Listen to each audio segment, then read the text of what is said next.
CBSE की 12वीं की परीक्षा रद्द होने के बाद जो सबसे अहम सवाल हैं, हम एक एक करके उनके जवाब आपके लिए सामने ला रहे हैं। सीबीएसई सेक्रेटरी के साथ एक इंटरव्यू में हमने आपको वो हिंट्स दिलवाए जिनसे आपको ये जानने में मदद मिली होगी कि 12वीं के रिजल्ट्स कैसे आएंगे। अगर आपसे वो इंटरव्यू मिस हो गया है तो हम इस स्टोरी के डिस्क्रिप्शन में आपको उस इंटरव्यू का लिंक दे रहे हैं। रिजल्ट के बाद छात्रों की सबसे बड़ी चिंता यह है कि उनका एडमिशन कैसे होगा और उनकी कैंपस लाइफ कैसी होगी। अनकट ने इन सारे सवालों के जवाब पता किए हैं। जवाब जानने के लिए बने रहें हमारे साथ। यूजी यानी 12th के बाद अंडर ग्रेजुएट कोर्स में एडमिशन के मामले में काफी कुछ यूजीसी यानी यूनिवर्सिटी ग्रांट कमीशन के फैसलों पर निर्भर करेगा। यही बात कैंपस रीओपनिंग के मामले में भी लागू होती है कि गृह मंत्रालय, शिक्षा मंत्रालय और यूजीसी ये तमाम संस्थाएं क्या फैसले लेती हैं। वहीं कैंपस रीओपनिंग के मामले में राज्य सरकारों के फैसले भी अहम होंगे। हालांकि इन सब के बीच हमने ये पता लगाया है कि जो देश की बड़ी यूनिवर्सिटीज हैं, जो रेप्यूटेड यूनिवर्सिटीज हैं, वो बच्चों को एडमिशन देने को लेकर क्या प्लान्स बना रही हैं। देश में स्टूडेंट्स की एक बड़ी आबादी का सपना होता है डीयू यानी दिल्ली यूनिवर्सिटी में एडमिशन लेना। ऐसे में हमने उनसे बात की जिनके जिम्मे डीयू में एडमिशन से जुड़ी अहम चीजों को देखने की कमान है। डीयू के प्रोफेसर राजीव गुप्ता ने हमें एडमिशन से जुड़ी कई अहम बातें बताई। उन्होंने बताया कि सीबीएसई ही नहीं बल्कि स्टेट बोर्ड्स के रिजल्ट्स आने के बाद बच्चों का एडमिशन कैसे होगा। आइए आपको सुनाते हैं कि उन्होंने क्या कुछ कहा। देखिए, अभी तक के जो वर्षों में दिल्ली विश्वविद्यालय अपने जो एडमिशंस खासतौर से जो स्नातक स्तर के अंडर ग्रेजुएट कोर्सेज एडमिशंस है वो मेरिट बेस्ड एडमिशंस करता है। जब सीबीएसई और देश के जो और स्टेट बोर्ड्स हैं जब अपने रिजल्ट्स डिक्लेयर कर देते हैं तो उन रिजल्ट्स को सामने रखकर हम अपने मेरिट बनाते हैं और मेरिट बेस्ड एडमिशंस करते हैं। ठीक है। इस बार जैसा कि सीबीएसई ने डिक्लेयर किया है कि वो क्लास 12 के बोर्ड एग्जामिनेशन नहीं करेंगे, उन्हीं को देखते हुए कुछ और भी स्टेट ने भी कहा है। लेकिन जहाँ तक दिल्ली विश्वविद्यालय में एडमिशंस की बात है तो रिजल्ट्स किसी भी तरीके से डिक्लेयर हो उससे अंडर ग्रेजुएट एडमिशंस पर कोई खास फर्क नहीं पड़ेगा। ठीक है। चाहे वो सीबीएसई बोर्ड हो या देश के जो अन्य राज्य स्तर के बोर्ड्स हैं, काफी सब मैच्योर बोर्ड्स हैं, सम्मानित बोर्ड हैं। मुझे लगता है कि जो भी वो मैकेनिज्म एडॉप्ट करेंगे रिजल्ट्स बनाने के लिए, रिजल्ट डिक्लेयर करने के लिए, वो शायद सभी वर्गों के छात्रों को और उनके हितों को ध्यान में रख के ही कोई ना कोई मैकेनिज्म वो डेवलप करेंगे।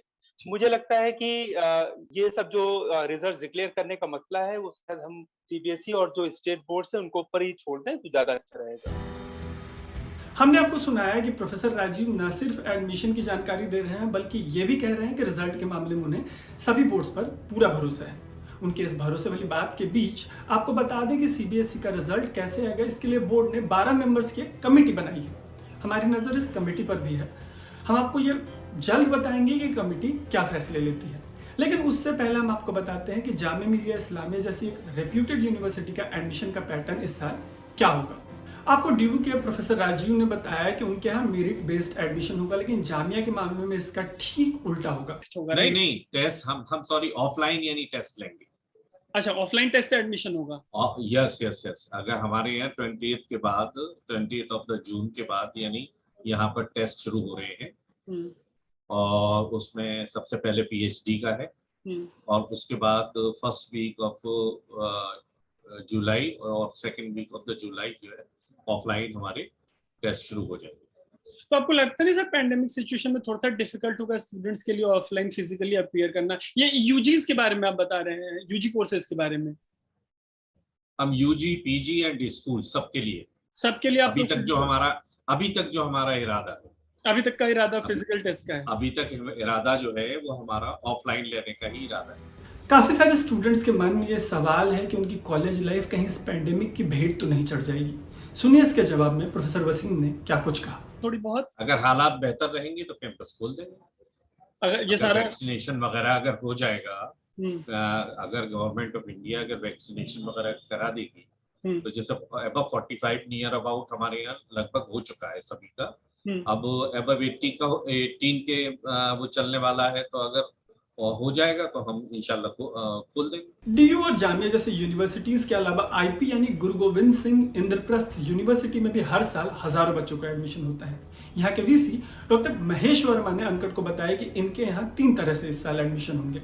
आपको सुनाते हैं कि उन्होंने हमें क्या कुछ बताया। और 3 तरीकों से हमारी यूनिवर्सिटी में एडमिशन होगी। एक तो यह है कि जो कुछ एक स्टैंडर्ड कोर्सेज हैं जो नेशनल लेवल टेस्ट होते हैं, जो सारे भारतवर्ष में एक एग्जाम होता है, जैसे नीट है, क्लैट है, कैट है, निमसैट है, और इस तरह के जो नेशनल जेई है, जितने भी इंजीनियरिंग के कोर्सेज हैं, तो बच्चों को सिर्फ एक इम्तिहान देना है और उसी के स्कोर के हिसाब से एडमिशन होगा। एक तो ये है।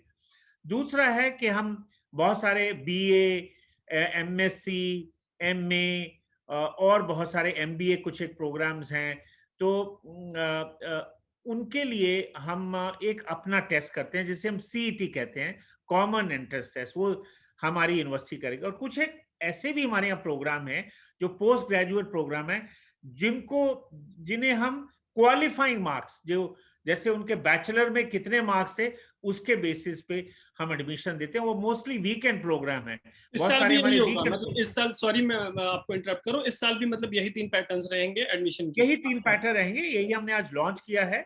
एक आखिरी सवाल, मतलब मैं आपकी तरफ से जो जिन लोगों से मेरी बातचीत हो, जिनसे मेरा इंटरेक्शन हो अपने प्लेटफॉर्म से, उनको ये एश्योरेंस दे सकते हैं कि उनका पूरा जो कैंपस लाइफ है वो पूरी तरीके से खत्म नहीं होगी? आप लोग कोशिश करेंगे कि हम उनको कैंपस बुलाएंगे? बिल्कुल बिल्कुल बिल्कुल। Thank you sir, thank you. हमने स्टूडेंट्स के रिजल्ट से लेकर एडमिशन और कैंपस लाइफ से जुड़े कई सवालों का जवाब इस स्टोरी में देने की कोशिश की है। हम लगातार इन सारे सवालों पर बने हुए हैं और उनके जवाब सामने ला रहे हैं। आने वाले दिनों में हम नीट, जेई से लेकर यूजीसी तक पर निगाहें बनाए रखेंगे। 12वीं के रिजल्ट से जुड़ी लेटेस्ट अपडेट भी हम आपको देना नहीं भूलेंगे। इन सब के लिए आप बने रहे हमारे साथ। आप देख रहे हैं अनकट। मेरा नाम है तरुण।